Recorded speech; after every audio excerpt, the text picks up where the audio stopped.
हाम्रो 5 foot 2 inch जस्तो रहेछ यो बाबा यसो हेर्दा हैन म 5 फुटको छु अनि यो बाबा यतिको छ यो बाबाले त सक्यो भन्दा कुदाउँछ हाम्रो डेन्जर काका हो हैन र म यतिको पुड्कोले पनि यो बाइक कुदाइरहेको छु भने अब यो बाइक भनौँ कतिजनाले को चाहिँ कुदाउन सक्छ साथीहरू welcome back to my channel साथीहरू आज भने फेरि पनि तपाईँहरू समक्ष एकदमै इन्ट्रेस्टिङ विषय लिएर आएको छु आज भने चाहिँ तपाईँहरू समक्ष यहाँ देखाइरहेको छु यो बाइक यो एफजेडको भर्जन 2 भएको है र यो चाहिँ आज विषयवस्तु चाहिँ के लिएर आएको छु भने मैले छोटो हाइट भएको मान्छेले कसरी एडजस्ट गरेर बाइक चलाउने हैन विशेष गरी मेरो हाइट भनेको मात्र 5 फिट छ है 5 फिट मात्र भएको मान्छेले कसरी बाइकलाई चाहिँ मेन्टेन गरेर चलाउने त्यो पनि अब यस्तो अफरोडमा हैन जस्तै यो अफरोड रहेछ अफरोडमा एकदम अप्ठ्यारो हुन्छ कुनै बेला खुट्टा झारेर कुदाउनु पर्ने हुन्छ कुनै बेला है कस्तो अवस्था हुन्छ त्यतिखेर अब हामी सर्ट हाइट भएको मान्छेले चाहिँ कसरी बाइक एडजस्ट गरेर कुदाउने भन्ने बारेमा म बताउन गइरहेको छु तपाईले मलाई राम्रोसँग देख्नुहुन्छ म 5 फिटको मात्रै छु है नर्मल्ली छोरी मान्छेहरू भन्दा पनि अलिकति हुँचेको देखिन्छु हैन हुँचै छु तर मैले अब यो बाइकहरु मैले कुदाइरहेको छु यो मैले 2 जना 3 जना लिएर पछाडि लिएर म कुदाइबसेको हुन्छु तर यो कसरी सम्भव भयो हैन कसरी मेन्टेन गरेर कुदाउने भन्ने पनि म तपाईलाई बताउन गइरहेको छु आउनुस् हामी यो विषयले प्र्याक्टिकली हामी हेर्नेछौँ यो बाइकलाई कसरी घटाउने बढाउने भन्ने बारेमा म त्यही तपाईलाई बताउने छु आउनुस् सुरु गर्ने छौँ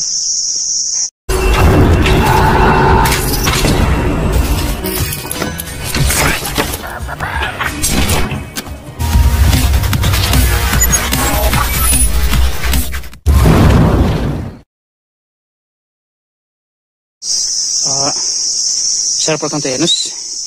यो बाइकको हाइट भनेको तपाईलाई म्याक्सिमम 165 यसको हाइट ग्राउन्ड क्लियरेन्स छ होला सिट हाइट छ होला हैन भन्छु र यो चाहिँ हामी जस्तो होचो मान्छेलाई एकदमै गाह्रो हुन्छ कुदाउनलाई र त्यसको लागि चाहिँ विशेष गरी होचो मान्छेलाई कसरी कुदाउने भन्दाखेरि हामी विशेष गरी यसको सस्पेन्सन पछाडिको जुन चाहिँ यो छ जुन सस्पेन्सन छ त्यसमा चाहिँ यसलाई घटाउने बढाउने भन्ने यसको ठाउँ छ हैन यहाँ तपाईँ देख्नुहुन्छ यो एडजस्टेबल हुन्छ यहाँ एडजस्ट गर्न सकिन्छ यतिखेर मैले सबैभन्दा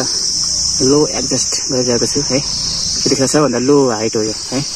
यो लो हाइट गरेर पनि हामी हुन्छौँ मान्छेलाई अझै पनि यसले इनफ हुँदैन यसले अझै पनि घटाउनु पर्ने हुन्छ किनभने हामी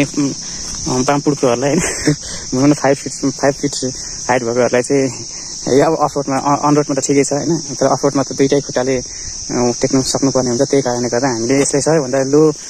हाइटमा हामीले एडजस्ट गरे तापनि भेट्नलाई एकदम गाह्रो हुन्छ त्यही भएर हामीले त्यस पछाडि हामीले के गर्नुपर्छ भने यहाँ यो सिट छ यो सिटलाई चाहिँ हामीले यहाँ सिटको फर्म छ यो फर्म यतिको अग्लो हुन्छ यहाँ यतिको अग्लो हुन्छ यसमा मैले कम्तीमा 1 इन्च जति चाहिँ मैले घटाएको छु 1 इन्च घटाउनु भनेको पनि धेरै हो कि यो बाइकको सिट चाहिँ मैले यो फर्मलाई काटी गरी 1 इन्च घटाएर हेर्नुहोस् न यहाँ पहिलाको डाब छ नि यो डाब यहाँ माथि नै छ अनि यसरी 1 इन्च फर्म तल झारेपछि बल्ल मैले कुदाउन सक्ने खालको भएको छ अहिले यो हेर्नुहोस् त यतिखेर म 5 फुटको मान्छेले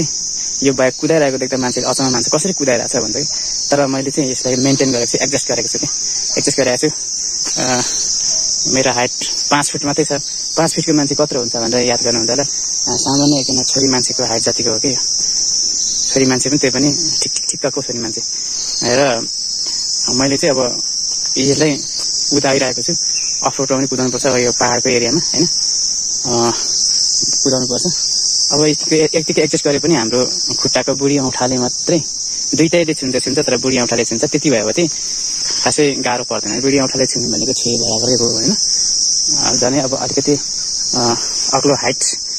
भएको जुत्ता लायो भने ठिकै हुन्छ म तपाईलाई मेरो हाइट कतिको छ म तपाईलाई देखाउँछु है त हेर्नुस् है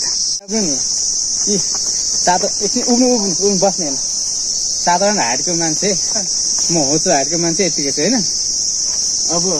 यो म होचो हाइटको मान्छेले यहाँ ठ्याक्कै अब हट्नु त यसो गरेपछि यो बाइकले भेट्ने यसरी बुढी औँठाले भेटे यतिको भेटे अब यता पनि लड्नु पाउँदैन यता पनि लड्नु पाउँदैन हैन यता पनि यसो गरेर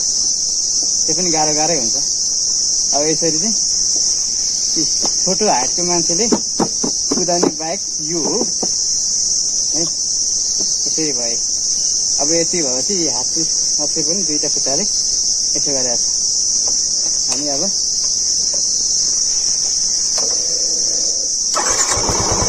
मजाले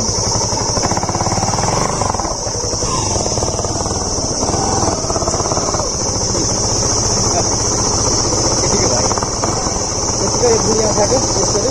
दुईपट्टिले के छुयो भने होइन कुदायो। 5 फुटको मान्छेले यो बाइक कुदाउन सकिन्छ। ल guys this is enough. Normal छोरी मान्छेले पनि कुदाउन सकिन्छ, होचो मान्छेले कुदाउन सकिन्छ होइन। ल त गाइस यो बाइक बिक्रीमा छ। कसै किन्नु चाहने मान्छे महिलाहरू हुनुहुन्छ भने विशेष छुट दिएर यो बाइक बेचिन्छ होइन काका होइन। के लाने काकाले टिकाका लाने विशेष गरौँ भएन भने मेरो केटाहरू आउँदैछ त्यो के नाथु एउटा बाइक किन्न त्यो मात्रै होइन क्या आइतरको बिल्डिङै बनाउँदैछन् बिल्डिङ कति हो कति पैसा हालिराखेका छन् अनि कि त्यो टेन्सनै छैन। एउटा नातो बाइकको त कुरै नगरौँ न। अब विदेशमा केटाहरू छन् आरसीसी ठडाल्छ हैन आरसीसी ठडाइसके कतराको कडा। अनि आफू चाहिँ के योजना छ के किन्ने योजना? मेरो योजना त के छ भने अब केटाहरू आउँछन् किन भनेदेखिलाई उनीहरूले अब गाडी किनिदिने अरे तर एउटा फिल्म टिभी ल्याइदिने अरे टिभीमा भुलिन्छु कि जस्तो लाग्दैछ मलाई दुःख लाग्दैछ क्या। बाइकमा त अब कुद्नु त अब तपाईँकै बाइकमा कुद्दा मात्रै नत्र भने म कहाँ गर्नु र जान्दिनँ। धन्यवाद काका धन्यवाद।